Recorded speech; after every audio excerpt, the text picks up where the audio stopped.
Hey gang, before we get started on today's video, we wanted to let you know that StudPack hats are officially available at StudPack.com. You guys have been asking for them and we got them in. These things are awesome. It's a trucker's hat, adjustable back, trucker's mesh, and the logo is embroidered right on the front. They're super comfortable. We've had 3 made like 9 months ago, and now we're releasing them to the world. Go to StudPack.com and get your own. Hey gang, it's Paul with StudPack. Welcome back to our channel. In our previous video, you saw us demo this wall that was here, that old built-in desk, and that broom closet that had like half a dumpster worth of wood in it, right? Got rid of all that. We used our pneumatic scraper, got this floor clean down to the concrete. That was awesome. Took us about 3 hours. And then we temporarily framed in our pantry. On previous videos, I always say, do mock-ups. Whenever you can, do a mock-up. So that pantry was basically a mock-up so the owners and the designer could check it out, make sure it's what they wanted. They absolutely loved it. So I think this corner in our niche with the built-in blank is gonna be awesome. None of you have correctly guessed what we're gonna put there. Whoever it is, will pin your comment at the top. So keep guessing. Once we got the thumbs up on this pantry, I came in and I permanently framed it. So let's start over here in these corners. On the floor, I did a mock-up of a standard 3-stud corner. So this could be the outside corner of a house, or this could be a bedroom, and these could be hallways in a house. And this is how you typically frame a 3-stud corner with 2x4s. It gives you plenty of support for the outside drywall or sheathing, and then the inside drywall goes right here. I've done a few pantries like this before, and by the time you put drywall on an inside corner like this, and you start adding your cleats, you quickly run out of room to nail off the cleats. So let me show you what I did. I just put the 2x4s on the flat like that. Now I have plenty of room for drywall and cleats. I won't have to angle the nail gun. It's gonna be sweet. So this side is all done. Kind of did the same thing there. Got our opening framed in for the pocket door. I just used a 2x4 for the header. I don't need a 4x4 or anything like that. There's no structure. There's nothing that it's holding up. And then when this pocket door lands in there, we'll have some blocking here anyway. So you'll see that later. But right now we want to finish these corners. So I made the outside corner here, but this void needs to be filled in because we're going to have drywall here with corner bead nailed to it or stapled to it. We need something to support all that. And this is what that something is going to be shaped like. It's kind of a kite shape. And look how nice that fills that in. It looks complicated, but it's very simple to cut on a table saw. It starts by cutting a 4x4 in half, just like this. So out of one 4x4, 8 feet long, we're going to get both of these. So the first step, cut it in half on the diagonal, and then you're just one cut away from the final product. See that? All we have to do is clip this corner off. Because we turned 45 degrees here, so you could say that this is 135 degrees, it is 180 minus 45, or it is 90 plus 45. And with 90-degree cuts and 45-degree cuts, we can cut this block. So again, a 45 through the middle of the 4x4, splitting it in half, and then a 90-degree cut right there, and we've got our shape. Let's head out to our saw stop and get this thing cut, and come back in here, throw them in.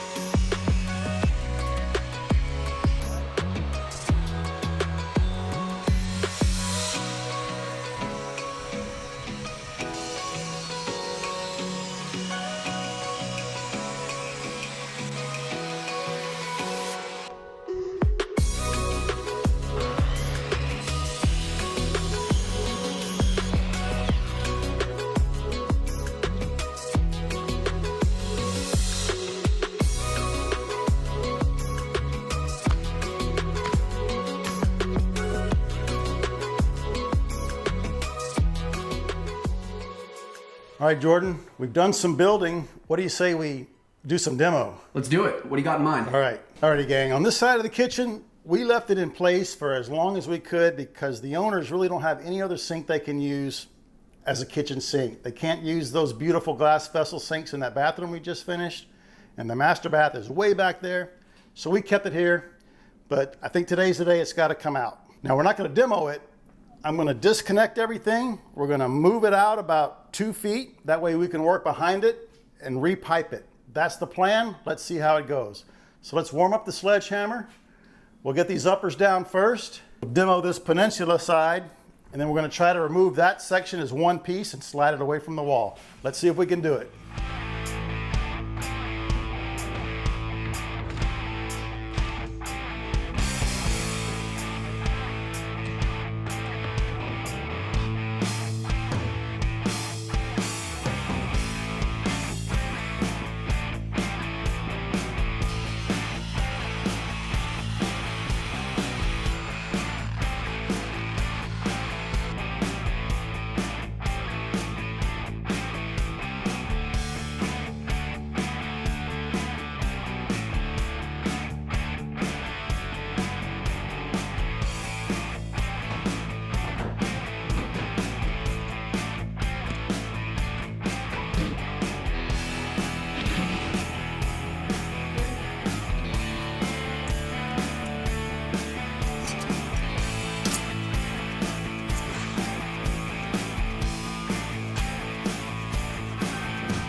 Alrighty gang, lots of demolition going on here at StudPack. Got all these cabinets demoed. We pulled this one away from the wall, and we even demoed that pizza.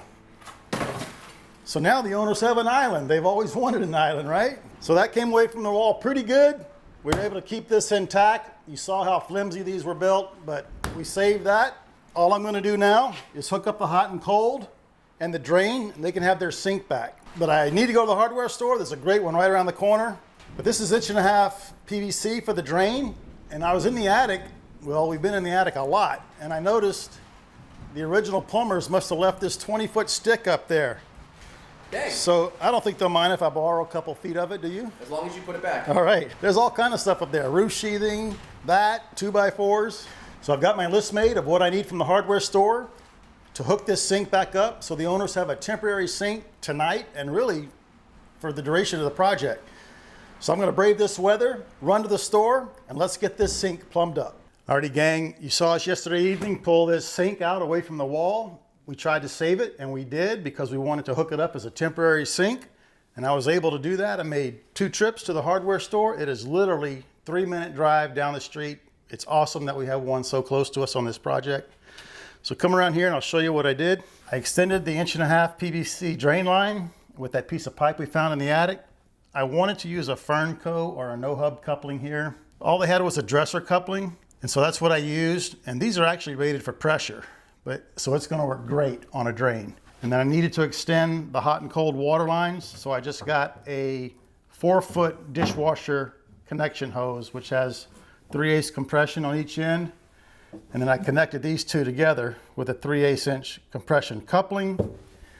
The one thing I forgot that made me go back to the store was this little cap right here. I forgot this was a dual outlet angle stop on the hot water side that used to serve the dishwasher, so I capped it. But now that that's all done, sink works great. We can wash up and so can the owners. So today's project is more demo. We're gonna demo this whole wall back to the studs. We have a lot going on back there, a lot of electrical that has to be moved. And while we have all our demo tools out, we're gonna demo this wall to make room for our pocket doors. Now, speaking of pocket doors, I went to my door shop this morning. They actually had them in stock, so they're in the truck.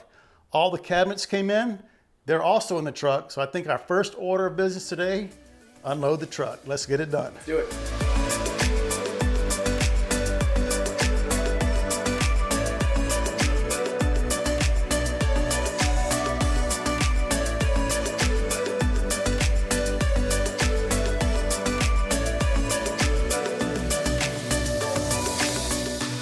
All right, gang, cabinets are unloaded. They're in the house. I always like to get them here as soon as I can because if it starts to rain one day and we're kind of stranded, we can always build cabinets, store them somewhere, have them ready to go. So I'm excited about that. We got them here. So right now we're gonna start more demo, but first we got this deadly hook apparatus up here. I don't wanna get a nail in the neck. So I'm gonna get in the attic. We're gonna take this down, That's where we've been hanging our keys and our dust mask, but we got to get rid of it. While I'm up there, George's going to start taking down this crown. We're going to take down those cabinets, and we're going to remove all the drywall on this wall. It's just easier to take it all down to allow us to get our new electric in there and our blocking rather than cutting and patching this wall. We're going to rip it all down, 4 new sheets, and we're done. So I'm going to grab my mask, get in the attic, get this board down. Jordan's going to start up here on the crown, and we're going to get this drywall off this wall.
All right, we got all that drywall down. It was a pain. It came off in little pieces. I think the biggest piece we got was right up there, huh? The tile was holding it together, a million nails, all this corner bead. But anyway, we got it out in the dumpster, cleaned up. And now we're gonna tackle this window right here. Now, the stone on our countertop, we're gonna have the big piece up here in this window. It's gonna look beautiful. So I started chipping the tile up, but that's how it's coming up. So Jordan said, let's see if we can get the whole piece of plywood up. And it's coming up. So we're gonna put you into some time lapse here and see if we can get this out of here in one piece. Let's do it, man. All right. Ready? Yeah, I'm hoping this piece just breaks off. Yeah. I'm hoping the plywood doesn't go into that little The cranny.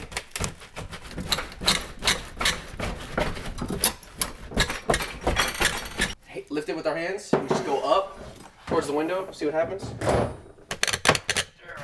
right.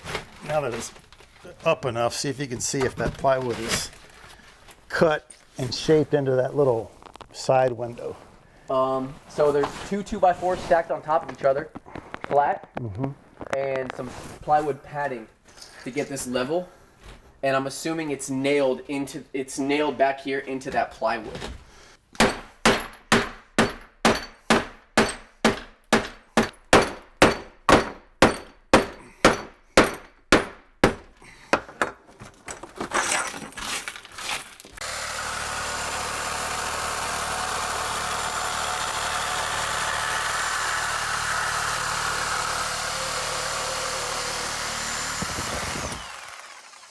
Butter.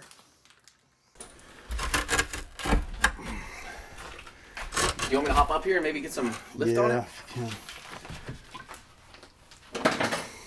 What do you mean if I can? It should come. It's a piece of, looks like a piece of baseboard or something they use as a shim.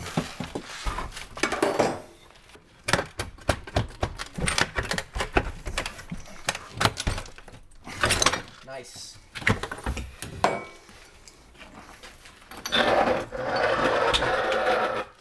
Do you want to? I'll come to you. I'm all right. Okay. I just. All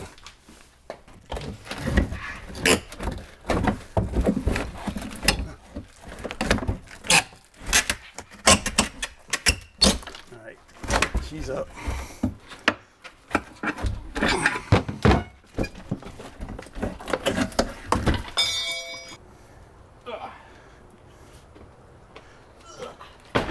Thumbs up. All right, we're gonna call this a bay window, I guess, huh? Yeah. So there was 3/4 inch plywood here with tile, thin set it directly on top. The tile would not come off. So we decided to pull the whole sheet of plywood up with the tile, but the plywood was keyed in to these little side windows and we couldn't get it out this way. So you probably saw us fighting it in the time lapse. We got a hammer. I broke through the tile right here in the middle. We got a reciprocating saw, cut through the plywood. Then we're dealing with 2 pieces. So we can lift this side up and then pull it out of that little window. And then this side was able to come out. Threw them in the dumpster. But take a look at here, this thing's a mess.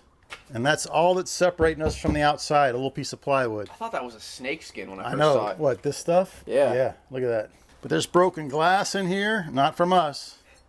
So we'll clean all that up, and I think it'd be a great idea to insulate this before we cover it up. So our last bit of demo for the day is this wall right here. Like I said earlier, our pocket doors are here, so we want to install those next, but this wall is in our way. So there'll be a pocket door right here sliding into that wall because there's really nowhere for a hinge door to swing, right? It's going to be in the way, just like that old one. So come around to this side, Jordan. We're going to take most of this drywall down, but we're going to cut here and leave this piece on the side of that cabinet because I don't want to take these cabinets down to put in a pocket door. We'll also cut around this alarm, put it over here, and then we'll have the alarm company come by and move it. I think this is a good spot for it permanently. This is a 3-way switch for this light, 3-way switch for the laundry. They both go away.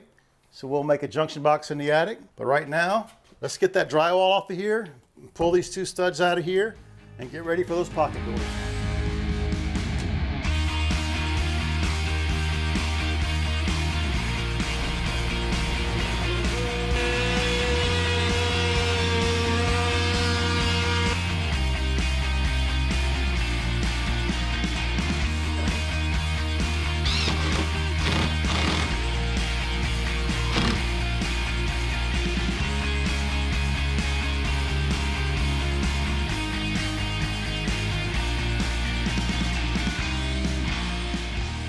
Alrighty gang, we got the drywall removed. This worked out really great here, leaving that section by the cabinets. We won't have to remove the cabinets.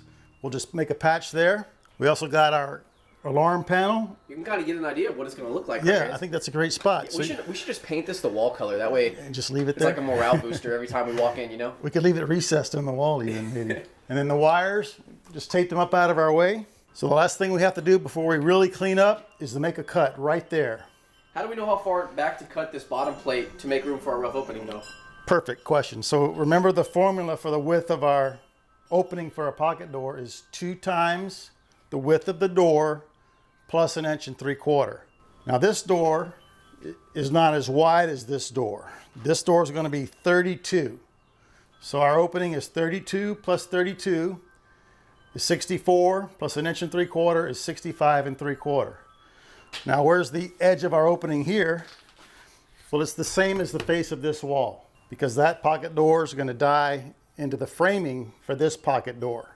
So that's this line right here. We measured back.